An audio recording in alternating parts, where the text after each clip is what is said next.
There's a piece of ground in Clearfield County, Pennsylvania that runs 4,400 acres. It belongs to a hunting club and it has belonged to that club for generations. The members have marked it the way a man marks land he intends to keep to himself. Signs at the road, purple paint on the boundary trees, which, and it's worth noting, under Pennsylvania law, says the same thing a sign says. Locked gates, fences in some places. And there, a state game warden named Mark Gritzer went onto that land and he fixed a camera to a tree. He did not have a warrant. He did not have probable cause. In fact, that was the purpose of the camera. He was trying to develop probable cause for charges of illegal elk feeding, and the camera was the instrument by which he meant to develop it. The camera stayed on the Punxsutawney Hunting Club's property for 78 days. At the time, all of it was authorized. 2 sections of the Pennsylvania Game and Wildlife Code said so, in plain words. Section 303C permitted a Game Commission employee to go upon or enter any property, posted or otherwise, outside of buildings. Section 901A, Clause 2, said the same thing of any land or water outside of buildings, excepting only the curtilage, the ground immediately around a house. Again, posted or otherwise. The General Assembly of Pennsylvania had written the signs and the paint and the locks out of the law by name. Between 2013 and the filing of the lawsuit, officers of the Game Commission went onto those clubs' land without consent and without a warrant and without probable cause. And they went on them somewhere between 15 and 22 times. The club sued. They lost in the Commonwealth court, which held that its hands were tied by a decision the Pennsylvania Supreme Court had handed down in 2007. And then, on the 21st of July, the Pennsylvania Supreme Court reversed itself. Every one of the 7 justices agreed the 2007 decision was wrong, and that posted land was constitutionally protected. They divided on the remedy. Most of them struck down 2 entry provisions of the statute outright, while the Chief Justice would have held them unconstitutional only as it applied to the posted property, like the clubs. But the core was unanimous, that a Pennsylvanian who takes real steps to keep people off his land has a right to be let alone, and that the Commonwealth may not cross without a warrant. Everyone I know cheered. I cheered. And then I sat down to think about what had just happened, because judges had erased provisions of a statute passed by the elected legislature of Pennsylvania. And the reason they gave was the Pennsylvania Constitution, a law older than the statute and standing above it, forbid them. That is precisely the proposition Sir Edward Coke spent his life defending, and it is precisely the proposition Saturday's Skeptic warned us about. So this is episode 8, part B. This is the Golden Metwand. I am Jeff Kellick, and this is the Consequential Actions podcast. This is episode 8, part B of the series, Self-Evident, The Road to 1776, our contemporary application episode, connecting the historical principles we explored on Saturday to the questions in front of us right now. Saturday's episode was about Sir Edward Coke and about the proposition he forged and armed a century with, that the law stands above the man who wears the crown. That episode ended on a question it refused to answer. When we place a right beyond the reach of ordinary politics, beyond the vote, beyond the legislature, into the keeping of the courts, are we protecting the people's freedom, or are we constraining the people's self-government? The answer Coke's inheritance points to is both. Always both, at the same time. He did not solve it, he just handed it forward. And tonight it comes due. And I want to say at the outset that the target of this episode is the principle, not any party and no particular judge. You will hear me praise a court and distrust the same court inside 20 minutes, and both of those are the argument, rather than some waffling. As always, this episode expands on themes from the original article, brings in additional sources, and takes up complexities the written format cannot fully explore. So, let us begin.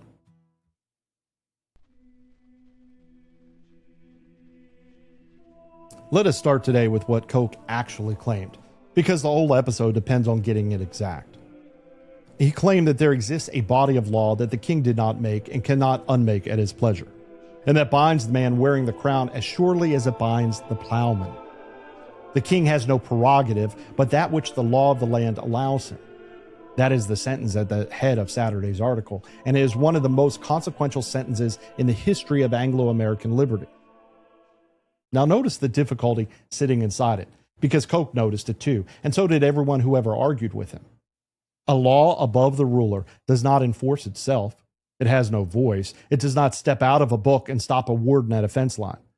Somebody has to say what it requires. And in Koch's account, that somebody was the trained lawyer, exercising what he called the artificial reason of the law, a craft built up over generations, which a brilliant king could not reason his way into from a standing start. Which is where the objection lands. In the case of the physician Thomas Bonham, Koch wrote that in many cases, the common law will control acts of parliament and sometimes adjudge them to be utterly void. 4 centuries of readers have not been able to agree on how much he meant by that. What is not disputed is that colonists, a century and a half later, found the sentence ready and read it in the boldest sense available. Koch was not the only root of what we now call judicial review. Written charters, state constitutions, natural rights argument, and the plain habit of judicial duty fed all of it. But he was one of the deepest. So Saturday's Skeptic asked the question I have to take up now. Is that liberty, or is that just a different master?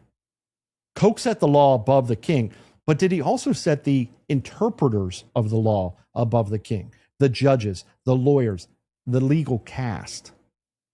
Is a free people better off trading the arbitrary will of one man for the arbitrary will of a handful of men in robes? Now, the way that objection is usually stated in American argument is a complaint about elections, unelected judges, 9 lawyers in Washington, robed philosopher kings accountable to nobody. In Pennsylvania is where the simplest version of the objection gives way, because Pennsylvania elects its Supreme Court, not through a nominating commission, not by appointment, but in partisan statewide elections, with party labels on the ballot and campaign committees raising money. The elections are for 10-year terms, followed by, and this is kind of unique, a retention vote, in which the people of the Commonwealth decide by a straight yes or no whether that justice gets another decade. Not compete against somebody else, just whether that justice will be retained. Of course, if not, then there's an election for the justice position itself, another partisan election. Justice Kevin Brobson, who wrote the opinion in this case, was elected as a Republican in 2021, and he stands for retention in 2031. The court he sits on carries a Democratic majority. A popularly elected court with a majority elected as Democrats unanimously struck down 2 provisions of a hunting statute in favor of 2 rural hunting clubs represented by a libertarian public interest law firm. Hold every part of that against the shape of the objection, and the objection has to be restated. It cannot simply rest on elections. Those 7 answer to the voters of this Commonwealth in a way no federal judge ever does. The difficulty is narrower and harder, and it does not go away. Who reads the measuring rod, and whose reading governs? Koch gave us the image himself, and this is where the episode gets its weird name for some of you. He told James I that the law was a golden Metwand, by which the causes of the king's subjects were measured. Now, a Metwand is a measuring rod, and gold being the point, because a rod of gold is the standard against which lesser measures are checked. And it does not shrink to flatter the man doing the measuring. Koch used the image again years later in the Fourth Institute, and there he set it against what he called the uncertain, crooked cord of discretion, the straight rule or the bent one. It's kind of a beautiful image, and it is exactly right about the law. But it is also silent about the hand holding it. Because a rod does not lift itself, and it does not read itself, and it does not walk into a courtroom and announce what it found. Somebody holds it, somebody applies it to the case, and the whole argument of this episode is about whose hand that is and what we do about the fact that it is a hand at all. So let us look at what the hand did on that 21st of July, because the reasoning matters more than the result. The clubs argued under Article 1, Section 8 of the Pennsylvania Constitution. It reads a great deal like the Fourth Amendment of the United States Constitution. Both forbid unreasonable searches and seizures. But there's one word of difference. Where the Fourth Amendment protects persons, houses, papers, and effects, the Pennsylvania provision protects persons, houses, papers, and possessions. Effects or possessions. One word. And Justice Brobson built the decision on it. He went to the dictionaries and used at the time the provision was written, to statutes of the founding era, and to early decisions of his own court, and to the English common law of trespass. And he concluded that possessions, as Pennsylvanians understood the word when they adopted it, included land. He reinforced it from Article 1, Section 1, which describes acquiring, possessing, and protecting property as an inherent and indefeasible right, and reasoned that a people who called the right to possess property indefeasible could not have meant land to fall outside of the possessions in the next section protects. And then he went on to the English common law itself. The opinion quotes Blackstone directly, that every unwarrantable entry on another man's soil is trespass by breaking his close. Because every man's land in the eyes of the law, enclosed and set apart from his neighbors, whether by hedge or by boundary that exists only in the contemplation of law. It quotes Lord Camden in Ethic against Carrington from 1765, that by the laws of England, every invasion of private property, be it ever so minute, is a trespass.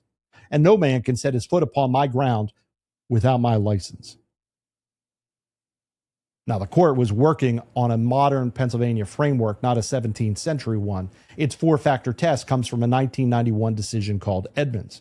And it is a discipline for deciding when the state charter gives more than the federal one. But here the family resemblance.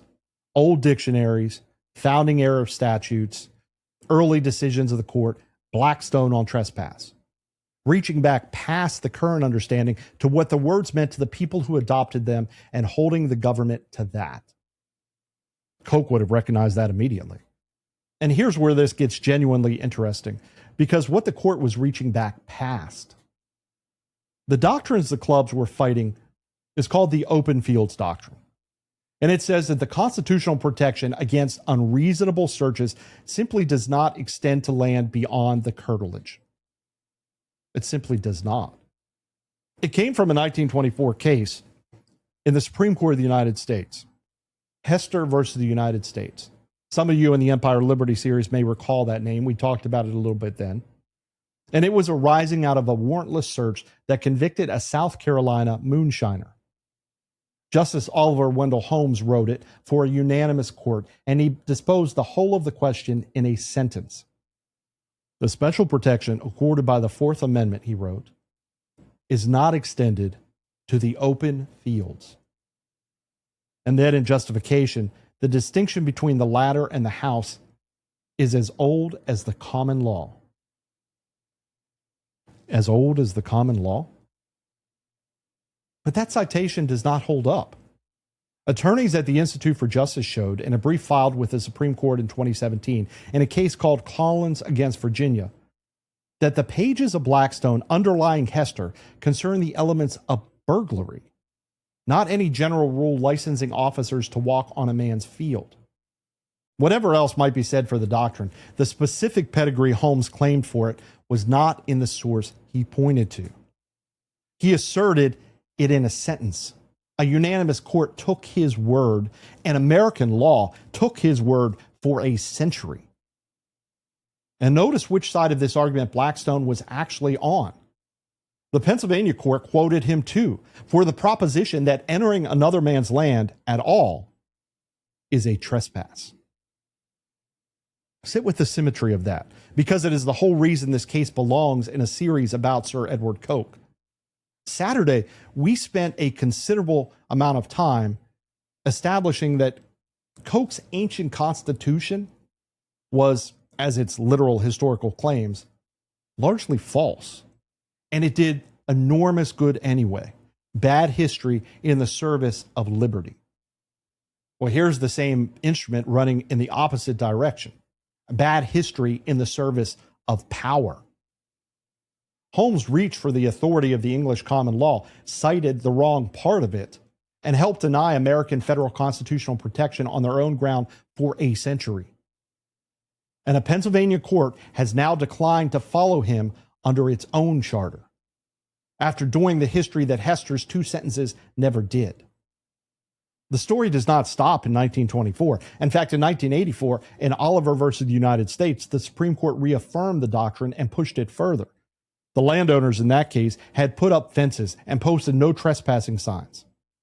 And Justice Powell wrote for the court that steps taken to protect privacy do not establish that an expectation of privacy in an open field is legitimate, which produced the strange result in open fields need not be open.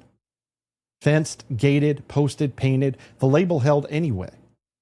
And in 2007, in Commonwealth versus Russo, the Pennsylvania Supreme Court applied that same logic to its own constitution, which is the decision that tied the Commonwealth Court's hands and has now been overruled.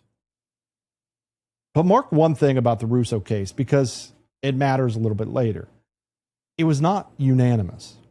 Chief Justice Cappy dissented, joined by two colleagues, and he argued in 2007, very nearly the whole of what the court adopted in 2026, that a rule permitting state agents to enter private land in outright disregard of the owner's efforts to keep them out offends the fundamental rights of Pennsylvanians. The reading that won this July did not appear out of nowhere this morning. It had been sitting in the back of the volume for 19 years, waiting. So look at the actual record of the courts on this question, because it is the counterweight to everything else I'm going to say tonight.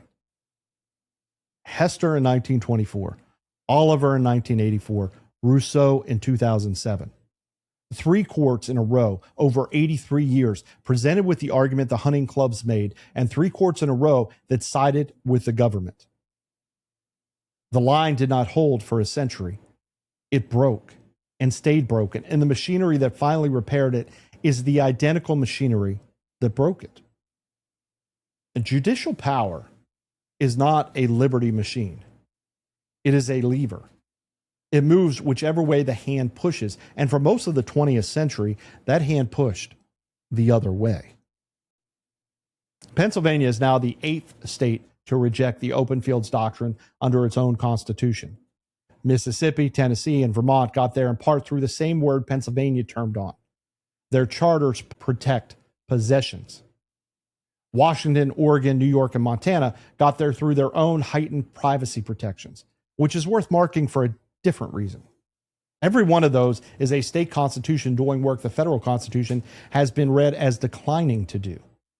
The federal constitution sets a floor. A state may build above it. That is the thing the founders would have recognized that we have largely forgotten. Now, let me bring this down to the argument Pennsylvanians are actually having this summer. And let me start by correcting myself. In episode 4, part B, several weeks ago, I spent the better part of an episode on the surveillance apparatus, on flock safety and its license plate reader network, and the billions of vehicle scans in a month, on the officers who use those systems to track women they were interested in, and on the absence of any warrant requirement over any of it. I closed that on a line I meant with full sincerity. No one ever voted for this. Well, on the 14th of July, the city of Huntington, West Virginia, sat through a meeting that ran more than 8 hours and did not end until Tuesday morning. More than 50 residents spoke, and almost every one of them spoke against it. At the end of it, the council voted 6-4 to spend more than $2 million over 5 years on a citywide flock system, license plate recognition, video surveillance, gunfire location. Hear that again. The public showed up. The public was heard at length. The public was overwhelmingly opposed, and the contract passed anyway. by 2 votes. Now, that was not a clean process either, and I'm not going to present it as one. A council member named Holly Smith Mount said she had walked out of the company's presentation ready to vote yes, and then reversed herself entirely once she read further. She objected that members had received an amended version of the contract running past 400 pages at 4 o'clock on the preceding Friday, and that there had been no traditional bidding. A lawsuit filed 2 days later alleges the city failed to follow required procedure. Those are allegations, they're not findings yet. But the vote itself was public, recorded, and contested for 8 hours. Whatever else it was not procurement in the dark. On the 28th of July, the City Council of Harrisonburg, Virginia, voted 4-0 to terminate its contract for fixed flock cameras and to require council approval before any such system returns. The city manager said the fixed system was expected to go dark that Friday. Members of the group that had organized against it applauded the chamber. And here at home, in Franklin County, Pennsylvania, the county commissioners approved $4,500 in October of last year for the sheriff's office to partner with Flawed. The cameras are up in Chambersburg, in Greencastle, in Antrim Township, and elsewhere, some belonging to the sheriff and some belonging to businesses that share the feed. And on the 4th of July this year, somebody cut down 2 poles holding flock cameras near the Lowe's on Lincoln Way East in Chambersburg. And they taped an American flag to where the cameras had been. The state police are now investigating. The sheriff of Franklin County, Benjamin Seitz, said the people can go out and comment and state their grievances, but the line that ought to be drawn where they go onto private property and cut down law enforcement equipment is clear. He's right about that, and I'm not going to pretend otherwise for the sake of a cleaner story. Destroying another man's property is not an argument. It is the abandonment of an argument. And there is something worth noticing in the fact that the sheriff reached instinctively for private property as the place the line falls, which is, after all, the entire holding of the case we have been discussing this entire episode. But hold the whole picture now, because this is the uncomfortable part. They voted. Township supervisors, borough councils, county commissioners, not a federal agency, not an executive order, not a bureaucracy nobody can find. The most local, the most reachable, the most directly accountable government in American life. The ones whose meetings you can drive to on a Tuesday night and whose members you will run into in the grocery store, and most of whom you could have had on the phone this afternoon.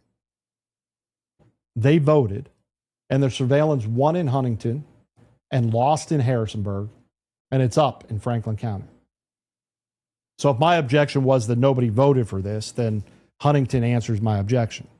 50 people spoke. The record is public. The dissenters were heard at extraordinary length and outvoted. If the vote is what makes this thing legitimate, then the cameras going up in Huntington by September are legitimate, and I have nothing further to say. Except I do not believe that, and neither do you. Because if a 6-4 vote of a city council is enough to authorize continuous, suspicionless tracking of every vehicle that moves through a town, then one of 2 things is true. Either the vote made it a right, or there is something in that decision that the vote never had the authority to give away in the first place.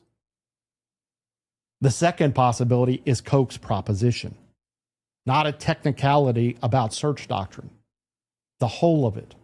That there are things standing outside the reach of ordinary power, which no majority created and no majority may hand over, because they were never in the majority's hand to begin with. So the objection was never really that nobody voted for it.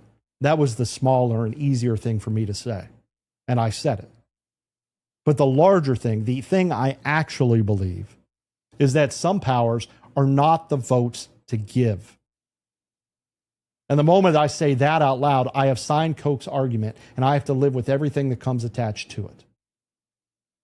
Every week on Self-Evident, we go looking for the same thing. The moment an idea about human freedom first entered the world, and the reason why it still matters to you right now. Here's how the week works, and starting now, there is something new. It begins before the week even starts. The Sunday before, we publish a written piece on our website, the deep version, fully sourced, for the reader who wants the whole argument on the page. That is where the week is anchored. Then on Saturday, we tell the story, the thinker, the document, the turning point, the history itself. From the ancient world to the founding, that is our historical episode. On Tuesday, we bring it home. We take that piece of history and we hold it against a debate happening in America today. Because none of this is dead, every one of these ideas is still being fought over. That is our contemporary Part B episode. And now, on Thursdays, we'll be adding a third voice to the week. We're opening the conversation up. For several of the weeks remaining in this series, the week will close with an interview, a real conversation with someone who lives inside that week's theme. Some weeks that will be a politician making the case from inside the arena. Some weeks a historian who has spent a career in the sources we are only visiting. An economist to sharpen the argument about markets and money and power. A business person who feels the weight of policy in a way the rest of us only read about. And a host of liberty-minded individuals just like you, just like me, who have thought hard about what it means to be free. Here's why this matters. History can feel like it happened to other people a long time ago. It did not. The fight over who holds power, whether you are free or governed, is the same fight. It just wears different clothes in every century. When you hear someone living a fight today talk about the thinker who started it 400 years ago, the whole thing comes alive. The article gives you the depth, the history gives you the roots, the application shows you the stakes, and the interview puts a living face on it all. So join us, read it, then watch it. Saturday, Tuesday, and now Thursday. Every week, one question runs underneath it all. Did this leave us more free or more governed? Let us go find out together.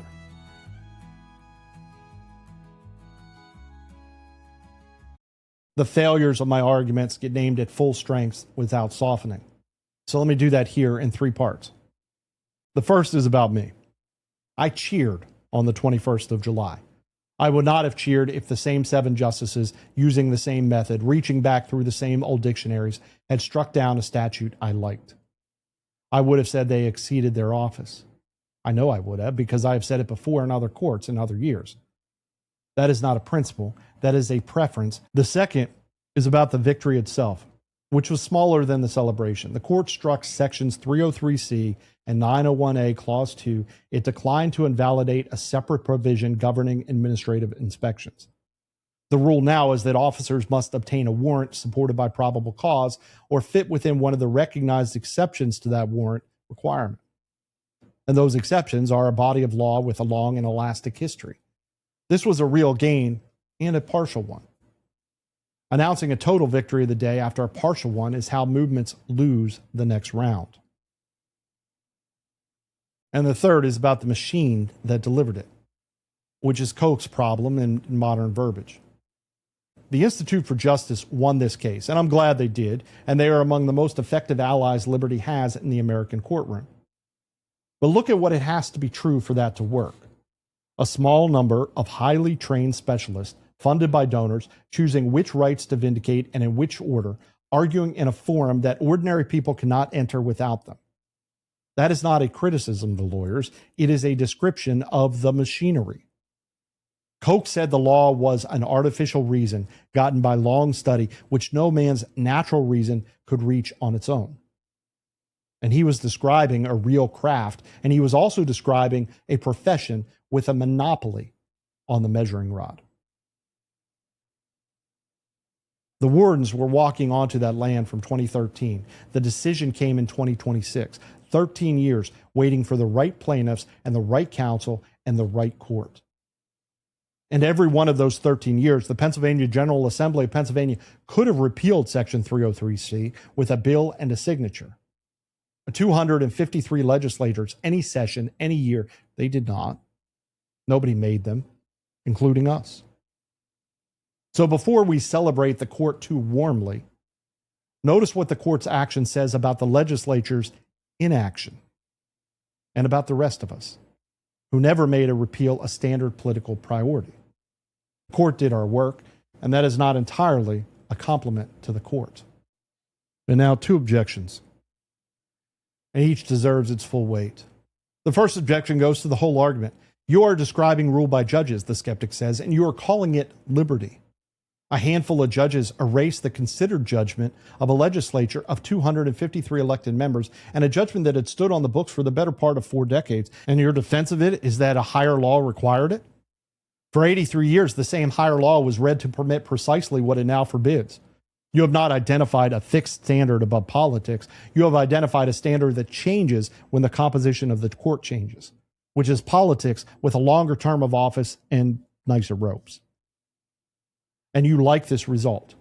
This is the whole of your enthusiasm. Next term, the identical power will be used against something you care about by judges reasoning exactly as Brobson reasoned, and you will call it usurpation. You are not defending a principle, you are defending an outcome and dressing it up as coax. The second objection is narrower and cuts closer to the ground. You are treating a license plate reader on a public road as though it were a warden in a man's woods, and they are not the same thing. A plate is displayed on a public street because the law requires it to be displayed precisely so that it can be read. A camera that reads it on a public road is not entering anybody's property, not crossing anybody's threshold, and not searching anybody's possessions. And the town of Huntington did not stumble into this. It deliberated for 6 hours, heard from 80 of its own residents, weighed the evidence about clearance rates and deterrence, and made a judgment that reasonable neighbors can disagree about. If you now overturn that by appeal to a higher law whose content a court will supply, you have not protected the people of Huntington from anything. You have overruled them on a genuinely contestable question where the harm you fear is speculative and the crimes they fear are not. Okay. Let me answer those. And let me concede the first because both objections are solid. To the first, I concede nearly all of it. The power is real, it is dangerous, and I have no guarantee whatsoever that it runs my way next time. The record I laid out in the earlier act is proof. Hester, Oliver, Russo. 83 years of the same instrument cutting against the landowner.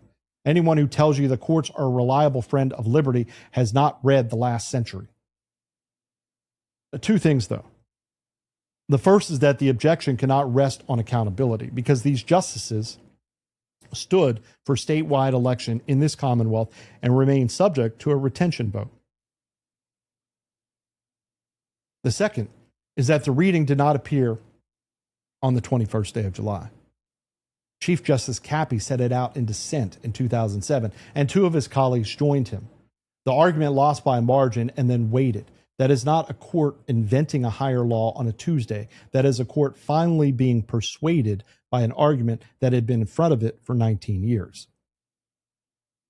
Strip those two away, and what is left is not an argument against courts. It is an observation that somebody has to have the last word, and that every candidate for the job carries the same defect. Give the last word to the legislature, and Section 303C stands until the legislature feels like moving, which it did not do for decades.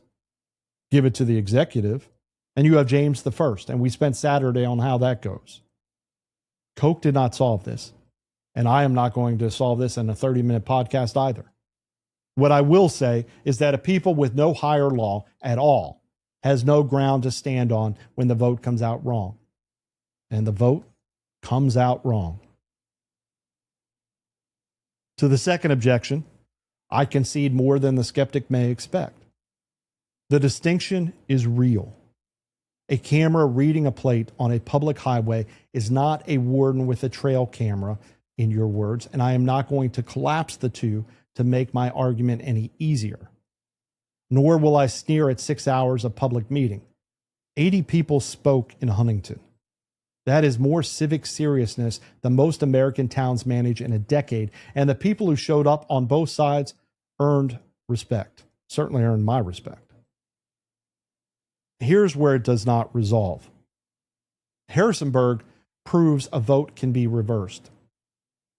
What a reversal cannot reach is what was already collected, already shared, already acted upon. And exit is harder than entry. The dissenting members in Huntington warned her colleagues that once the company is in, it is in. And once the contract she had been handed contained no clause letting the city rip the system out. In Dayton, Ohio, the city has taken covering its cameras with trash bags because the police are not certain whether they are still running, and the city is not certain it is allowed to take them down. And the deeper point survives the plate distinction entirely.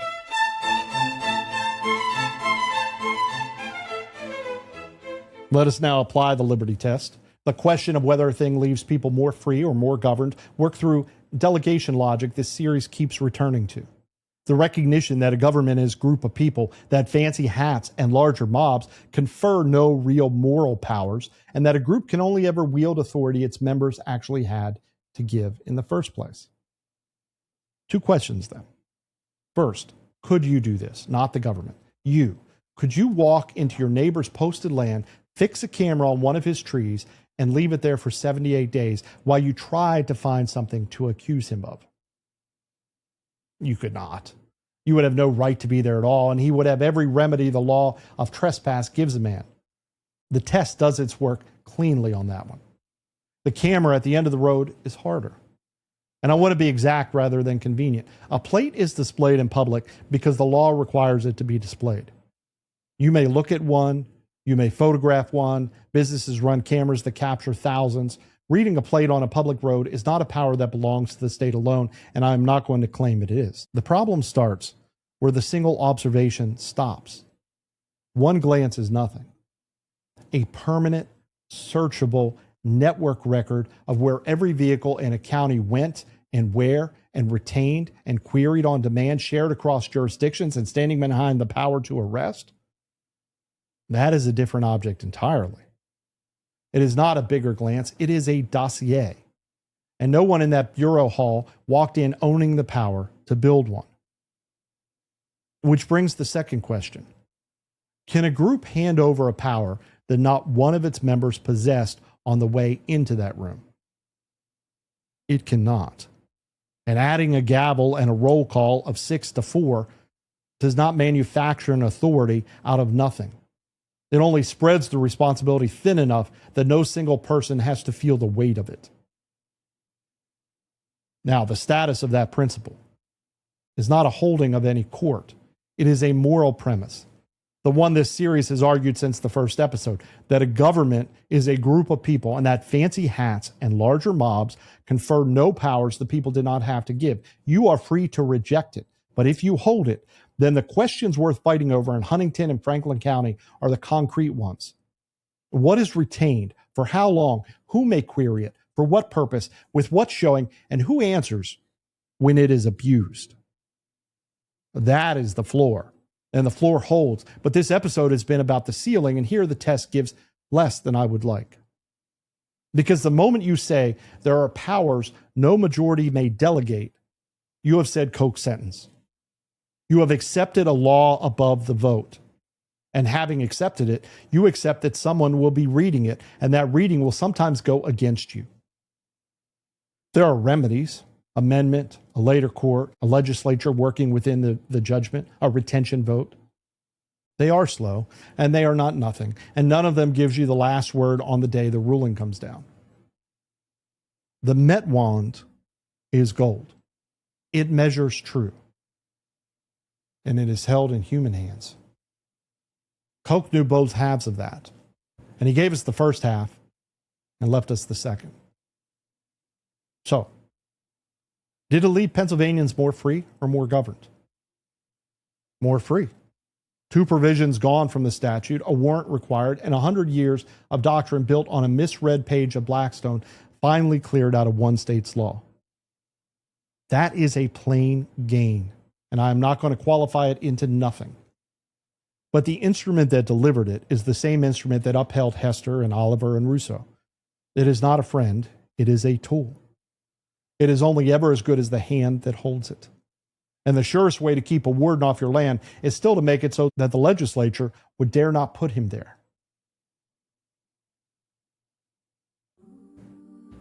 On Thursday, Ryan Peltier joins me, a retired Navy nuclear officer, farmer, and libertarian seeking the Pennsylvania House seat in District 60.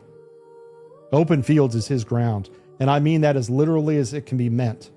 He will tell you what it is to farm land that the Commonwealth has claimed the right to walk onto, what he intends to do in Harrisburg about the cameras that stand not on tree trunks but on poles at the end of ordinary roads, and what it actually takes for a third-party candidate to get his name on the Pennsylvania ballot. We also spend real time on Defend the Guard, which this episode did not touch and which has earned an episode of its own. Saturday's episode gave us this sentence. Tonight was the bill that comes with it. The law above the ruler is the most valuable idea in Anglo-American inheritance, and it arrives with a permanent cost attached. And the cost is that we will never be finished arguing about who reads it. Coke did not spare us that. He handed it forward, sharp and unresolved and honest. The one thing this episode asks you is the smallest and the hardest. Find out when your township supervisors meet. Find out what they have already voted for. And go. I am Jeff Kellick, and this has been Episode 8, Part B of Self-Evident, The Road to 1776 on the Consequential Actions podcast. If you have enjoyed this episode and want to follow the series, please subscribe to our Substack page at consequentialactions.com, where you'll find all written articles as well as our previous series on the General Welfare Clause, the New Leviathan, and the Empire of Liberty. Subscribe to our YouTube channel at Consequential Actions Podcast for all video episodes, and follow me on X for articles, discussions, and updates. We continue to post these articles and welcome your participation. Until next time, have a great day.